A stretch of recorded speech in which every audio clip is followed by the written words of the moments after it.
날이 선선해지고 있습니다. 가을은 흔히들 낭만의 계절이라고 합니다. 이럴 때면 바람을 쐬고 싶은데요.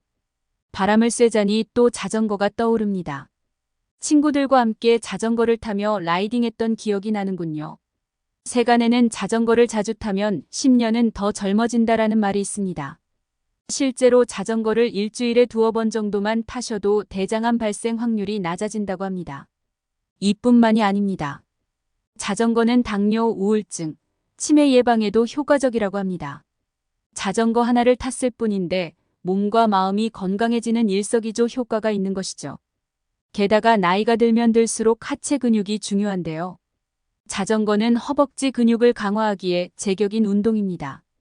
이번 영상에서는 그 중에서도 가장 중요한 부분 몇 가지에 대해 설명을 드리고자 하는데요. 반드시 끝까지 시청하시길 바랍니다. 알고 모르고의 차이가 생각보다 큽니다. 당연히 자전거의 이점을 알고 타야 더 재밌고 더욱 건강하게 탈 수 있겠죠? 그리고 독자님들의 생각을 댓글로 꼭 남겨주시길 바랍니다. 지금부터는 본론으로 들어가 보도록 하겠습니다. 자전거를 타야 하는 이유 첫 번째 관절에 무리 없이 하체 강화. 혹시 교통사고로 인해 입원해 보신 적 있으신가요? 그리고 의사들이 가장 권장하는 재활 운동이 뭔지 아시나요? 바로 자전거 타기입니다. 실제로 제 말을 듣고 아 맞아 그랬었지 하고 생각하시는 분들이 계실 겁니다. 왜 그럴까요? 그 이유는 아무리 건강한 사람일지라도 50대부터 여러 관절이 서서히 약해지기 때문인데요. 그렇다 보니 장기간 걷는 것은 오히려 관절에 안 좋을 수 있습니다. 많은 사람들이 건강을 위해 등산을 하고는 하는데요. 등산은 생각보다 위험한 운동입니다. 실제로 해외의 전문 사이트에서는 등산의 위험도는 자전거 타기에 비해 무려 137배나 위험하다고 합니다. 제가 등산을 비하하는 건 절대 아닙니다. 저는 단지 관절 건강의 측면에서 말씀드리는 것뿐입니다. 하지만 자전거는 안장과 페달에 앉아서 하는 운동이죠. 쉽게 말해 관절에 무리가 가지 않는 운동 중 하나입니다. 따라서 중장년층부터는 자전거가 필수적이라는 것이죠. 괜히 의사들이 재활운동으로 자전거 타기를 권장하는 게 아니라는 겁니다. 자전거를 타야 하는 이유 두 번째 치매 예방. 자전거 타기는 인지 능력과 기억력 개선에 도움을 줍니다. 이는 이미 수많은 연구 결과에 의해 증명된 사실입니다. 실제로 미국의 어느 한 대학 연구팀에서는 장기적으로 자전거를 타는 사람들이 그렇지 않은 사람들에 비해 치매 발병률이 약 70% 낮다고 발표하였습니다. 더불어 미국 모의대에서 밝힌 내용으로는 자전거를 타는 행위가 뇌로 공급되는 혈류량을 증가시켜준다고 합니다. 즉 뇌를 활성화하여 치매 예방에 도움을 줄 수 있다는 의미죠. 많은 사람들이 자전거를 타는 게 고작 다이어트 정도로 생각하시는데요. 자전거의 이점은 사실 우리가 알고 있는 것보다 훨씬 많이 있습니다. 자전거를 타야 하는 이유 세 번째 우울증 예방 및 치료. 뉴스를 보면 매년 우울증 환자들이 늘어나고 있는 추세라고 합니다. 가장 큰 이유는 코로나로 인한 단절 때문인데요. 이로 인해 우리나라 국민들 10명 중 3명 정도가 평생 동안 우울증을 한 번 이상 겪는다고 합니다. 이 우울증이라는 것이 초기에 치료되면 별 문제가 없습니다.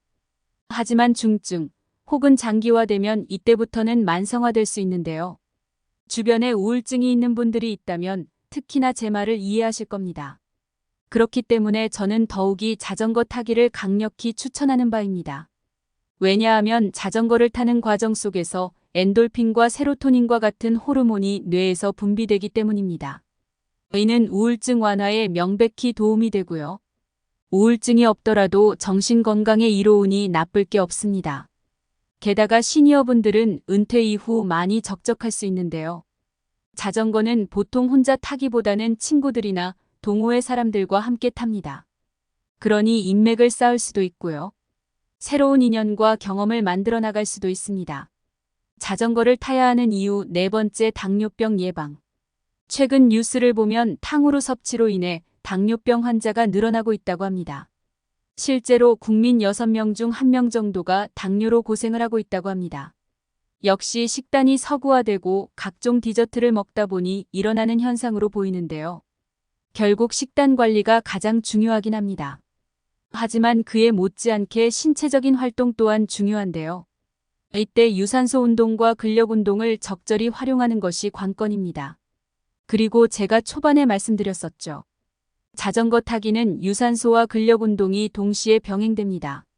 그렇기 때문에 당뇨병이 있다면 자전거는 반드시 필수라고 할 수 있습니다. 저의 지인이 유럽에서 살고 있는데요. 유럽에서는 사람들의 자전거 타기가 일상화되어 있다고 합니다. 그리고 이와 관련하여 연구 자료가 하나 있는데요. 자전거로 출퇴근하는 사람들이 그렇지 않은 사람들에 비해 당뇨 발병 위험이 약 30%가량 낮았다고 합니다. 더욱 놀라운 점은 일주일에 한 번 정도만 자전거를 타도 당뇨 발병 위험이 유의미하게 낮아졌다는 점입니다. 그러니 아무리 시간이 없는 분들이라도 일주일에 1시간 정도는 자전거를 탈 수 있겠죠. 혹자는 나는 일주일에 1시간도 자전거 탈 시간이 없는데 라고 말할 수 있습니다. 기분 나쁘게 들리실 수 있겠지만 팩트를 한 가지 말씀드리겠습니다. 그건 핑계입니다. 본인의 건강 상태에 큰 문제가 있거나 혹은 기타 사연이 있는 게 아니라면 말이 안 됩니다. 우리보다 100만 배는 바쁜 마크 주커버그, 일론 머스크와 같은 CEO들도 시간을 내어 어떻게든 운동을 합니다. 그런데 우리는 그 사람들보다 객관적으로 덜 바쁘죠. 그러니 시간이 없다라는 말은 부디 하지 말아주세요. 마지막으로 영상을 끝내기 전 하나 더 알려드릴 게 있습니다. 영상을 끝까지 안 보신 분들은 아마 말도 안 되는 댓글을 다실 수 있는데요. 시청자님들께서 대신 반박해 주시길 바랍니다. 일부 사람들은 자전거를 타는 행위가 전립선에 안 좋다고 하는데요. 실제로는 그렇지 않습니다. 자전거를 탈 때 실제 압박을 받는 부위는 전립선이 아닌 회음부 동맥과 신경 쪽입니다. 조금 어렵게 설명을 드렸는데요. 쉽게 설명드리자면 자전거를 타는데 전립선 질환이 생길 정도면 그건 자전거 때문이 아니라 애초에 전립선 자체가 안 좋아서라는 겁니다. 또한 본질적으로 남성들은 나이가 들면 대체로 전립선이 안 좋아집니다. 이건 자전거 때문이 아니라 어쩔 수 없는 현상입니다. 그리고 중장년층부터 보통 자전거를 접하는데요. 원래 그맘때쯤부터 전립선이 약해지기 시작합니다. 물론 자전거를 너무 장기간 타면 전립선염에 쉽게 걸릴 수 있는 환경이 조성될 수는 있습니다. 하지만 그것은 비단 자전거의 문제가 아니죠. 모든 운동에도 해당될 수 있는 요소입니다. 신체적 활동이 가하면 당연히 몸에 해로우니까요. 오늘은 이렇게 자전거 타기의 다양한 이점에 대해 알아보았는데요. 이번 영상 반드시 많은 사람들께 공유해주세요. 친구, 지인, 자전거 동호회 다 좋습니다. 그리고 본인의 의견을 댓글로 남겨주세요. 댓글을 적는다는 것은 생각보다 건강에 좋습니다. 왜냐하면 본인의 의견을 피력하는 과정 속에서 뇌를 쓰기 때문인데요. 뇌를 써야 치매를 예방할 수 있습니다. 저는 앞으로도 유익한 영상으로 찾아뵙겠습니다. 항상 건강하시고 행복하세요.